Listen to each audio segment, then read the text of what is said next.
Muhammadu khairul wara man jana mubashira shauki lil khairul bashari al-yasimi lil-atohari al-mustafa min mundore atohiril mundore yazdadu shauki kullama ayanduraku baniya mama.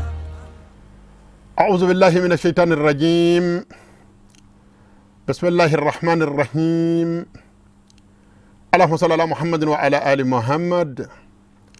كما صليت على إبراهيم وعلى آل إبراهيم وبارك على محمد وعلى آل محمد كما باركت على إبراهيم وعلى آل إبراهيم في العالمين إنك حميد مجيد. وبعد السلام عليكم ورحمة الله تعالى وبركاته. السلام عليكم alkaro tigi mandewu am tangani Allah subhanahu wa ta'ala fa kama shatana torama dina wala da salma min damna le flanve amba zizi ala ni setiki musata ko barkay ka solka anga sababu nyuma ka alkara sallallahu alaihi wasallam ana jinya zanmu ana bona sanmu namoro la majina Allah subhanahu wa ta'ala fa sedda kene be masamiye mumini to bele jele Allah subhanahu wa ta'ala ka hinan bele jele la ya rabbi alaka ka alayka ma alaka mal al-salamiyaka Allah subhanahu wa ta'ala kan vatu al-salamiyaka namboro la mi ful kere al-sama furba jama kuluye ni al-salamiya ful kere le ka dugo ni al-salamu fa al-salamu kan zama dugo la barami ni anzigele fila kuna sedda kene be masaminye o masaka ndame naka demey jango fotaw an ketaw kaka Allah subhanahu wa ta'ala nyada nyinne baray Allah subhanahu wa ta'ala ka saramara ka ngona ngam mizanen ayuha al-ikhwa mbalba al-salamu attaqullaha fima amar ayto nga janga sara Allah subhanahu wa ta'ala nyaka ya mar yakula Allah subhanahu wa ta'ala ko ngam minge al-salamu ayto nga zeko ka kella wantahu amma anhu na hawa zajar na Allah subhanahu wa ta'ala ko ngam femin dabla السلام عليكم ودبلا جاءني الله رب كنا جاب السرانين يا رب الله سبحانه وتعالى كان غياما وعلم وفقني الله وإياكم الصواب السلام عليكم من أنبا فأكادون الله سبحانه وتعالى دلني ركون يك على دل أيروي يا رب على كان بسبب ما أنك كتو أنك فتولا أن التقوى في العبادة بمنزلة الروح في الجسد ba fa asama chamana musoma kilenga na beka don ka fo ko alanya sranya joyoro alabatola aba ko mina fo buna hada de nibe afar ko la chogomina o kuma ko ray minni ibadatun bila taqwa kala shay'a ni alanya sranya bora alabatola buna hada de ka barala akira guazanyi aba ko min ni bora far ko la oye akanyina mayadane waya kallama lamani dane foyti aywa farkole ndi foy nyeble faka bladu makolo aywa ninnyonje boko ka datu wala alsama chamana musoma ala yasranye wajibi ye angelege na beleje leka anga bara fitini anap babala lidhalika kana wajiban ala alhujjaji wa wulati umurihim nkonna je kan kama awajibi ya ledo hiji keba chamana musomaka ani hiji taba ko sememe al-salama mununa ka damine aywa masakawla foka se aywa agence uma foka se kalane ngaramo munumbe unyefe foka se kene tigilama munumbe unyefe ni njekuli mbele jele farale nyonga hiji binyeni ulu kilingelina beka chesirna ka wulika jode ani ajama kulu ma kilengele bele jele siraniya Allah subhanahu wa ta'ala ni wala ma ngonna jeya ka fuyi acce ana musa dem sana ma korba anyinne do kilengele na bele jele fe beka sira ala ni ka baralla hijide ka don ko anan Allah subhanahu wa ta'ala jati kama anan Allah subhanahu wa ta'ala nyini aka ala kola shaka fe bela hijide ngo kunye sememe mamununa ukado ko Allah subhanahu wa ta'ala ka jondo uka hine ula uka makarula ukuka haka koloshi o ku ka dahirime kɔlɔsi o ku ka nafolo kɔlɔsi o kanu ka nafolo tiɲɛ ni maa min dara jɛlabɔ dɛbɛ da hiji kɛyɔrɔ la ko hiji kelen hiji kɛnɛ kelen k'i bi donda la nafolo ɲini ye ka se i kana so i ma alikaba hɔrɔma kɔlɔsi i ma alakiraba sallallahu alaihi wasallam kaburu hɔrɔma kɔlɔsi i se damɛ ala sɔtala ka dugumakolo yɔrɔ min b'i wele ko haramu dugumakolo la hɔrɔma yɔrɔ dugumakolo yɔrɔ bɛɛ lajɛlen la samandi i sefila damɛ ye ni m'o kɔlɔsi n balimakɛ n balimamuso ye kojugu kɛ dɛ o la hijidenw ka ko bɛ maa minnu bolo a ɲininen du fɛ o ka sɔrɔ alahu subhanahu wa ta'ala ɲɛ u ka kɛta ani u ka fɔta la o ka ala sɔtala ka jɔn ka hakɛ kɔlɔsi n'u y'a kɛ kɛcogo ɲuman na u sara bɛ alahu subhanahu wa ta'ala dama de kan ala bɛ fɛn d'u ma fɛn min n'u ka baara t'a bɔ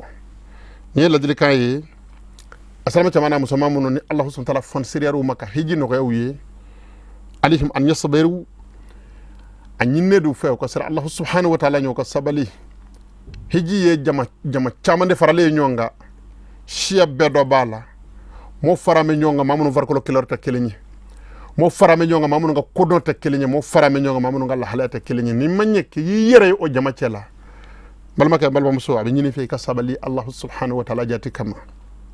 wa yuraqibu allaha fima ya'kulun hijide cɛman na musoman a ɲininen do fɔ ka sɔrɔ alahu subhanahu wa ta'ala ɲɛ u ka dala dumuni na a fima yashrabun anu ka da ka jimi taw la wa fima yatasarrafuna anu bɛ nafolo dɔ da fitinin ni kumaba fɛn fɛn fɛ nafolo in a bɔyɔrɔ ka sanuya a taasira ka sanuya an bɛ alahu subhanahu wa ta'ala deli hɛrɛ bɛ min na o de ye jɔn ka sɔrɔ alahu subhanahu wa ta'ala ɲɛ ala k'an dɛmɛ o kɛcogo la wa wajibun kadhalika ala sa'iril muslimin ne ye kuma kɛrɛnkɛrɛnlen ye ka di hiji kɛbaw ma olu ka ladilikan tɛmɛnen kɔfɛ a sama fɔra jamakulu tɔ a wajibalen don anw tɔ bɛɛ kan maa min ni olu ma taa hiji la an yuhafazu ala hadhihi al-ayyami التي حلت علينا بخير هل جمع الله سبحانه فلكا سوات فسماندي من غانغار سكاي نوي سلبا كالو تلتاي واجب له السلام تشمانا مسما بلجلي كا كان تلتاي كا بوني كا كراما كا حكا سبا كولشي ني سوات لا فسماندي باو دوي سلامو كا كو حكلي توالا كا براجي شون كالا كا تشايا كا الكسما كالا كا تشايا القران كلاني Allah subhanahu wa ta'ala toko sanma wurdili sarakatu wali bara nyumon keli ka chaya nin tle tan konnana atlama bo nyini ne mami vana kera ko Allah subhanahu wa ta'ala ya latike ko ala ilahiya seke otigiye ko sigile do ka kabina lahiya fa aka hakilto asana varawla aka hakilto farkanjila kana foitika ola fokata se ayu lahiya falim watima be Allah subhanahu wa ta'ala deli a kɛcogo ɲuman ya rabbi Allah subhanahu wa ta'ala ko nɔgɔya ana mal asama bɛɛ lajɛlen ma o cogo kelen don a wajibalen don an ka an hafiza ala hukm ad-dahiyati lahiya yɛrɛ kiti an ka kɔlɔsi bari sabu ni ladilikan ninnu dikun ye an fɛ min ye a silamɛya baaraw bɛ ɲini ka bɔ a minɛ kɔnɔ alisilamɛw fɛ alakiraba sallallahu alaihi wasallam ka nin diinɛ in Allah subhanahu wa ta'ala ya seere ye diinɛ hanifu diinɛ nɔgɔn شريعته موقوفة على العلم والعمل بمقتضاه الشريعة جومة كاكيتي كلام كشيدو على كي كاكي كتشو منا أكيرا كي كاكي كتشو منا كسرة كاكيتي ni mami nga bara ni alkraba ka yamaru bena alhamdulillah rabbil alamin atafa sarako ngani bara woro kono foka bara ke minga di rani di ngoy mo be minye mo be minvo ni ko kera o chogoyi allah subhanahu wa ta'ala kangi shama opma bato mbi wele ko lahiya abato be ni ka bo amine kono ni selba kala jora mo be te ka nyami ka fere ke nyona muso be juruta ku cesri ka fer kalamada u cew kola akira cugo di tega puma opma sagatna nyine wa dem sanu mi sagatu ni cugo ina wa ifa de bele jele na ka sagasri dem sanu nyete sagala opma no kara wuli ka jode bi damna sa ndirke alaje ke jutura alaje ka jurube na ko nga alaje ka do faruka malla hiya soro nyine mina malo biro daw bi minaka afa delikela setiku til lafiya o wati fandam yorutil lafiya o wati ko barsabu kullahi yabna kanike subhanallahi hadhihi sani'atu ma anzala lahu biha min sultani ala ya shirin ya fe onde ya far alaka dinaka allah subhanahu wa ta'ala ma ya maryanai algaraba sallallahu alaihi wasallam ma ya maryanai la ya jole do seko de ka ni ala ya sedi ma falillahi alhamdu na sema di ma lebu tila fanati lebu ye ala ka akili nyumandi amma cew ayaji jaka ne vamu cew ce na ala ma sedi ma inye cure muso nyene ka fwaye ko nyene madala mina saka la ya fa bi nyene ngagele ma no majaye yoro min gada ya katai abi fonde ma ko ceya afonde ma ko silameya horo muso nyuma arsa muso misra Allah subhanahu wa ta'ala nye na ceya nye jwa nyana ka fwaye ko na saka la ya fa wati gagele ma iba fwaye ko o ma fola ila wati la ba ila wa onyame karamo fe ko la yerete wajibi ko ko alakara sunnadu na Allah subhanahu wa ta'ala ya sedi falillahi alhamdu nasema di alama na min ko ya mambo kanga da kono ananyu ananjama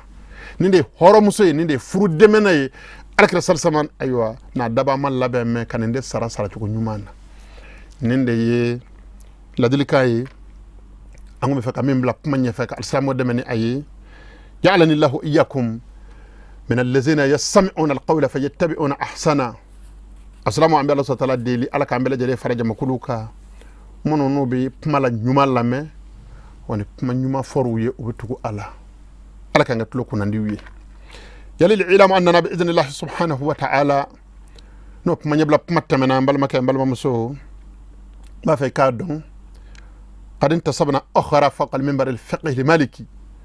أنزقر كوكورا منبر الفقه المالكي سافي مالكو أنزقر كلام بلوكونا سكي كمي أني سكي بيوران ولو فلانانا يا ربي ستك مسايا أندمنا رجعونا فيه أكيد أنجي كان ألا لكوا باندما بداية خير الله والدرس تتمة للسابقي على الصنابي ولا دا جروس سرليدو ولا دا تمنيلا ولا دا تمني تومي وندورا ninyo dafatoy wa huwa tayammum wala rata min jongbe alabatum bi wel ko tayammamu min ar-risalati al-mubarakah lil allama abi zaid al-qayrawani alaka ngana alaka getray min zabi anni arsalatiki sarabi Allah subhanahu wa ta'ala ka malku man ansaka kala nendo alma maliki ka tasrati maloka arsala baloneto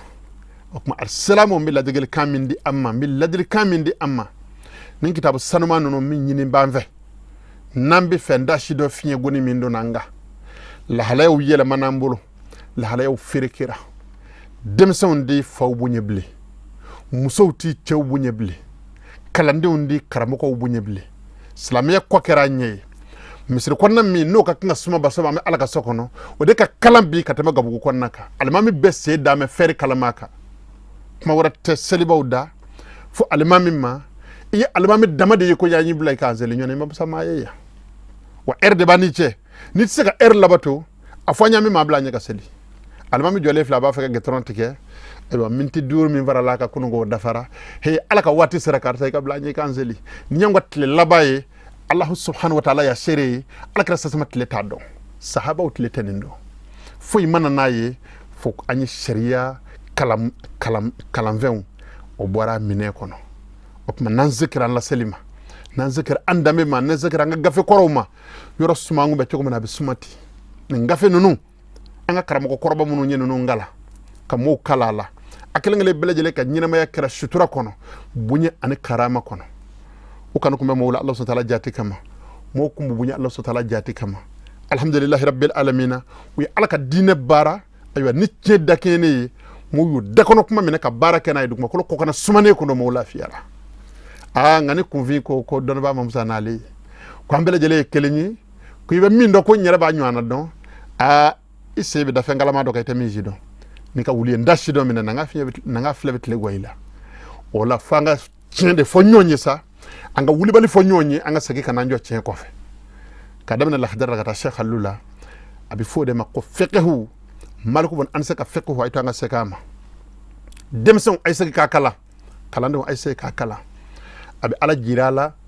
akatinga do chogo mina abi alkraba jirala akatinga do chogo mina abi manevien jirala akatinga bla mina mi ngono no kera insha Allah ta'ala imara bija ni tara je yoro la ini mobi ku ngani manevien mara ko yara abi tora jena wallahi hare bismillah rata ala fi ala ka kili nyumandi amma ala ko kaka ala ya kama arsalatiki sarabi Allah subhanahu wa ta'ala ka ala ka nasara kayrala asalatiki ko ako atayammum yajibu la adam lima fi safari sasangwani nyando ne akabonda la bonda mina ya sebe abeka puma tayammum kechugoka wala da tamene na ngumani ye tayammum yer asbabu ka anyi a adilla ujo iye qur'anana hadisa la don boko bengana sisan woni ni nye tayammum fiqhu de photo iye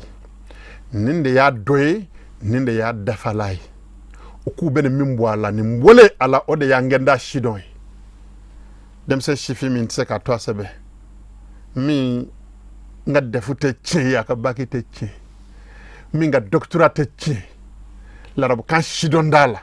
o mani jo ko alakira ko kwa korayni na sor la koroto yi wajibi na abitane mo yetle bi fe o fereke de banda law ñona alakira batingalo bu adda o ma yantiq anil hawa in huwa illa wahyun yuha ni alakira ko ngo ala de ya fay nga munu ma ka pmashi don da no lu ya ñefo o de ya nzeni yorayna ñone wallahi alladhi la ilaha illa huwa ni almambam man nani ko alakira bakan hadisa en korayni ya koroyoy ni abu zaid al qayrawani ko alakira kan hadisa en korayni ya koroyoy nga jamana laba madrasa de ngo kwa korayni na koroma ko yo kana balila bar sabu tashido on di siral ma ñene naw amene vonanda chamanje la har ala kanzarala ambe fede ka nyinyi na nyeka shido na nyeshido na bebe lafiya ni be yere ka ko indiki ya be fereke ala ka kele nyumande amma asalati sarabe ala ka bina mifuye ninde temum hadisa koray abina mifuye ne temum ayu qur'ana ayu koray abina mifuye ne temum kitu ya be blama mine kono karamo ko mugu do anega de tisrabla mimbe ka fiya bashido wan bi laydu dima asalati bashido ngane kalande ni alhamdulillahi rabbil alamin kalande ya sila tama ko mbodo am faw na ngara ko yemi voñi kanita faraka karamo ko mona minvo afoka daw hakala donc ye kalande ni kima cha mangala wallahi nebi tama osraka yen sayaka sema macha mangala mo ya tena parce que vaw ye maro ye fen voñi ngara ko ye maro ye fen voñi na ngara ko yemi voñi ambo dama de foye andanda faraka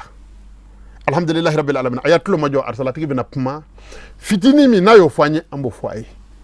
ni dine kirati ni kitabu to abifo ni karamo bunyi tura chukola dine ba amine ayo asara nyuma soro ngani puma kera mi ngadi mi nyobo fo bebe si ka faraka ko ni ndeye alakara puma kai min se ka to asabo ko ni alakara puma kai alimu musannifu ayo muallifu ko ni alakara puma kai na manjija ko lu flanyine ko lu donga bo nyona shubu ko anade asati sarabe allah subhanahu wa ta'ala ka ako tayammum ko alabato be wele ko tayammum ko yajibu la adam lima'i ko be wajibi ya ni jindanya de fi safari tamana ni arsalame doy abe tamana ngokolo ko nana jita bolo selwati nana selwati dili awati la oy wajibi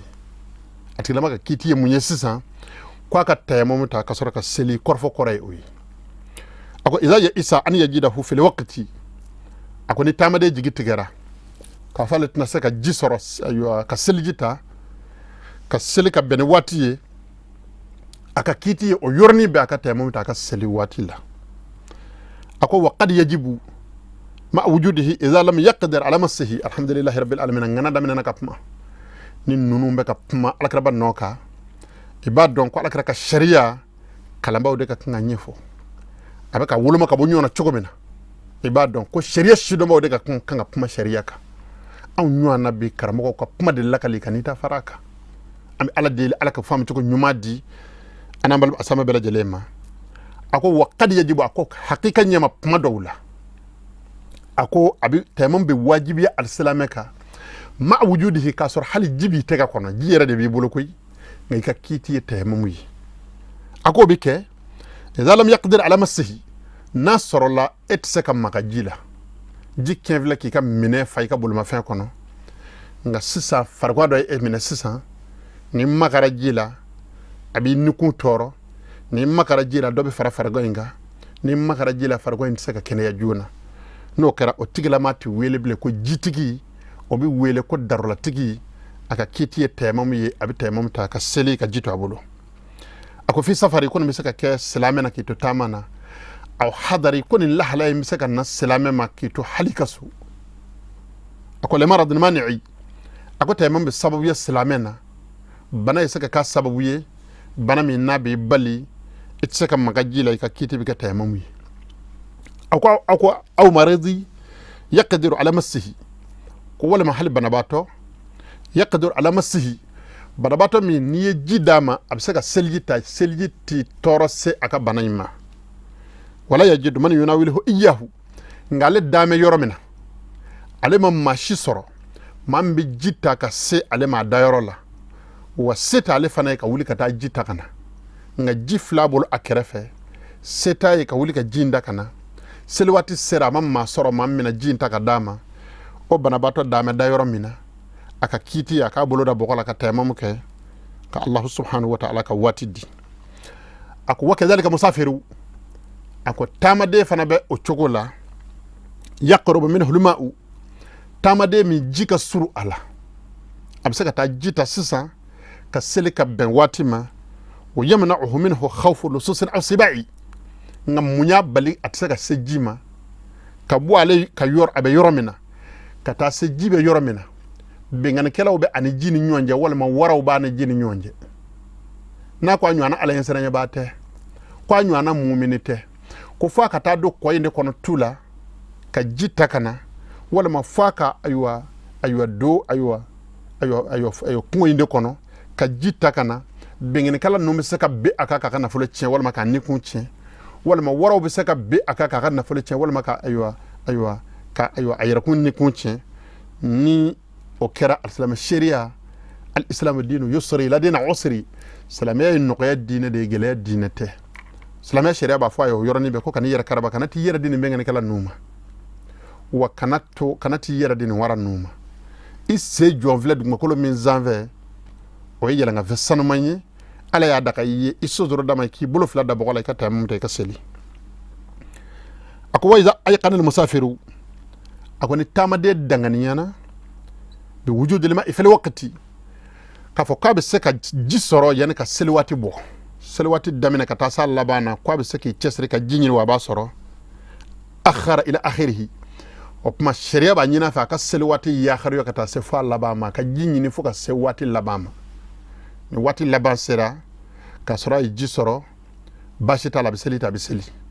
ngani wati laban sera ka soro ma jisoro haram yale do aka ki kana gele fu wati ka teme ni wati laban sera be taymamu ta ka soro ka seli ako wa in ya isa minhu tayammama fi awwalihi ako ngana da aywa sel wati nana ayi hakili dayla yoro mina yaye ajigiti gele do jisoro lila ama chogo fo ye jisoro lila sharia ba foye sel wati la samandi ye akun volay o kuma tayammum ta dama ka sel wati ndi awati kun volala ako wa illam yakun indahu minhu ilmu tayammama fi wasatihi ako ngana be yoro la le rat yoro mi maîtriser ata yoro min la halaya don annana le hakilla absaka kenin wulla ka nyene misaka soro wala ma komen tisaka soro ni o danga ni masaka soro afe sharia ba fa ma ko ma wati kono e ka jinyini ngani wati sera chamanjela sisan sharia ba nyini fe ka taymam te ka seli ka jiko tuy wa kadhalika in khafa akwa bo chokola na ya biskiya aywa an la yudrika al-ma' fi al-waqti ka fo quality seka jisoro aywa wati ntola bile asirana ka fo seka jisoro bile sira mindo sira nyi ani biskiya de benyo va ya miri ko nema dala ka fo seka soro bile waraja an yudrika hu fihi kuma do jigiya be to kan na amma jigiya ba sabati ka fo ko miseka soro ni nyen chesri aywa arsalatigi yeni minfo كتاب الشارح كو أكو هذا ضعيف والمذهب ما قدمناه أكو كان نفما يكون يفما لا فلني مذهب يميني أي فلا من فدا كو ده مذهبي منني كأوكا ني سبتين نندما الحمد لله رب العالمين تمام تكسلي ni aywa siga nana anyini ni wati chamanje sera aywa atoyi ika aywa temam tekaseli ako waman tajammama min haula'i ako ni njama kulu folay nununa ako ni mami yetema ke nununa hum asaba lima fi alwaqti o kofe atigla maye aywa jisoro yanka selwati bo aywa ba'd an salla aselle kofe aywa kitabu sharhu ko ka ko fa fihi tafsilu ko farabashiya be o kiti nyefo chogola ashara ilayhi bi qawlihi ayo o farabashiya nyefo aka pmana aywa pmami insha Allah ta'ala na ala yandeme sikin nata bina dayale ala na kiti laba ye minni mawo mani al-islamiyya sharia yi ka kiti ke taimam keli anyi ne do tigila ma fe ki wasatu taimam na tigila ma taimam ke ka sura ka kiti taimam de ala na kan na ya selle ko fe yani ka wati ba yi jisoro sharia kiti yemi ay selle mi nga kan ya ki wasa dola asa kina man na so bode fanyi ayo abu sa'id al-khudri ko kwa ya me ka al-krabama ko tamade mafla ko selwatu yu soro tama siraka ala ka kela jite ubulo selwatu done ku ye tamamuta uselila yani ka sa wati labama ala bu garsa ka jila ko kele sekera ka seljita ayo ka seka ka selika kele yi wasa do tamamina o maseka ka selika ku sigle ko feka ba tamayina nana korfol la al-krabay ko al-kraba sallallahu alaihi wasallam ko mi maseka ka selika ko ma ko asabta sunnata wa ajza'atika salatuka ko etta mana minga wade ne muhunuka sunnaye wa yesel minga ayi wasa min yeselji kurata ka sai ka seka ka selika alkraba koma akolaka al-ajru marrataini e kun ningu manyini fenga yake Allah subhanahu wa ta'ala masai yadahu mabsutatan yunfiqu kayfa yasha aka fonsiriya bolo dayele do abin nini ka jona chogo minga dai abi selwati fla baraji dim ninye korfa labaye ngal bam ye ngal ke ko sigi temene na ko sigira ka tema mu ke chogo kono ko pman no mu no be ka fo ko lu be ka famu nga ko ka ke chogo ni fo choy amba fo ye kwa ka munyu doni arsalati be sey kana mbabu labana bin tema mu sifatu fo amba la rabu kan ngele kala ka korofo nan la lo la mi soro ka mbolo da bogola ka tema mu ke mo ko bay barakallahu li wa lakum fil qur'an al azim وفي حديث نبيه الكريم إنه هو السميع العليم ربنا أتنا في الدنيا حسنة وفي الآخرة حسنة وقنا عذاب النار سبحان ربك رب العزة عما يصفون والسلام على المرسلين والحمد لله رب العالمين محمد خير الورى من جاءنا مباشرا شوقي للخير لبشري الياسمي إلياتهاري المصطفى من مندوري أطهير المندوري يزداد شوقي كلما أيان دراكو بنيا ماما